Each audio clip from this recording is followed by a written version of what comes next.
While this win might be popular, especially with his international fans over in New Zealand, Australia, fans of the Supercar series, seeing their own do it here in NASCAR, let's think about the playoff picture now.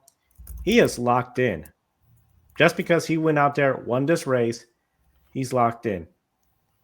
He came into this race 33rd in the points.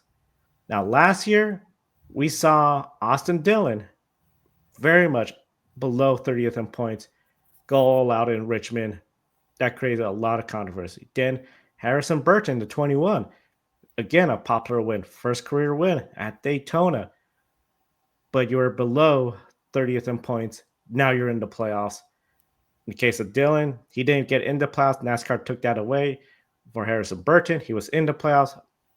Round one, eliminated. Overall, does a driver 30th or below 30th in the points belong in the playoff pictures? I know the rules are yes, win and you're in. But when you enter the playoffs and the only road course we're going to have is the Roval, and that's after the first round.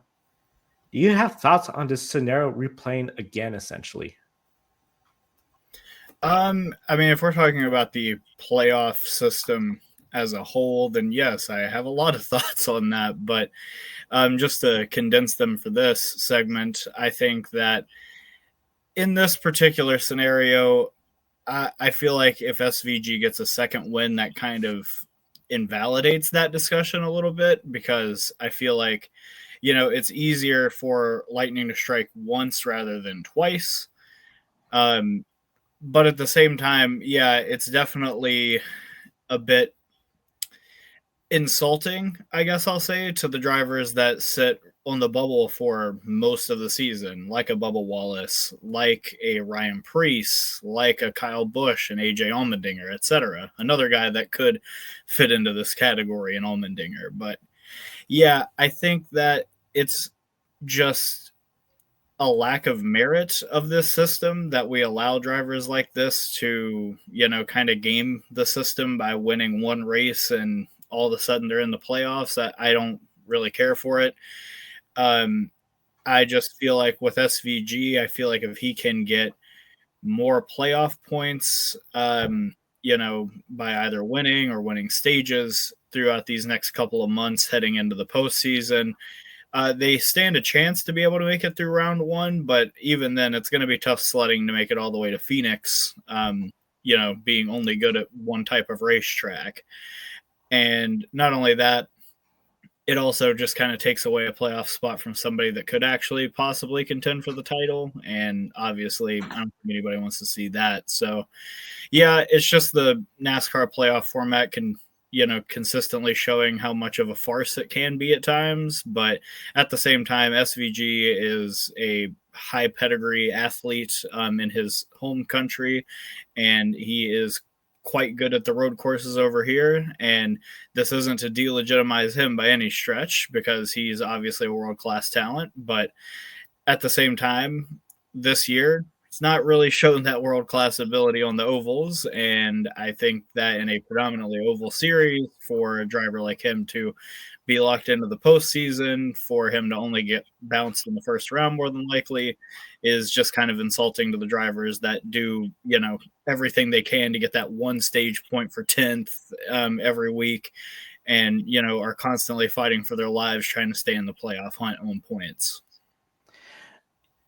In the chat room, we have been can't hate the player, but I can hate the game. Happy for SVG, but it's just a big of a indictment of this format as Harrison Burton's Daytona win last year.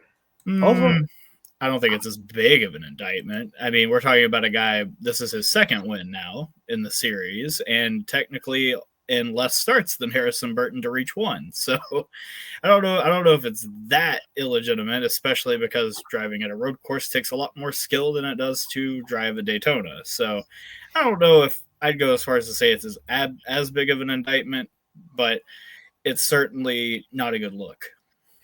Not a good look, and especially here's the way I'm also thinking too.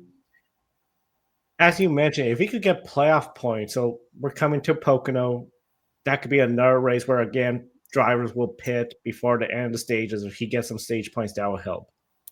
Pocono leads to Atlanta, Echo Park Speedway, then the Chicago Street Course. He has to be one of the favorites there. I mean, he got knocked out early last year from Chase Briscoe. Then we go to Sonoma. That could easily be 2 back-to-back wins. But then again, it goes back to the ovals. You have Dover, Indianapolis, Iowa before we hit the Watkins Glen course where he could win. Then Richmond, Daytona playoffs.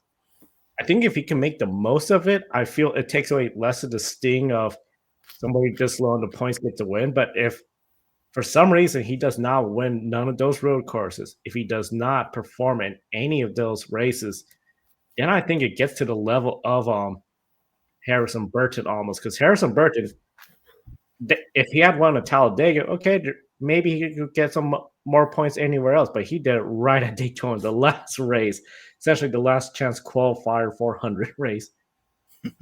For Shane Van Gisbergen, he has opportunities. He needs to capitalize on those opportunities, make the most of it.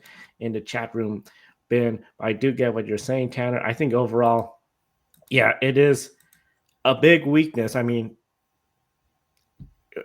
who knows what could have happened if that race did not have that final caution. We probably would have had a really interesting battle between Shane Van Gisbergen and Ty Gibbs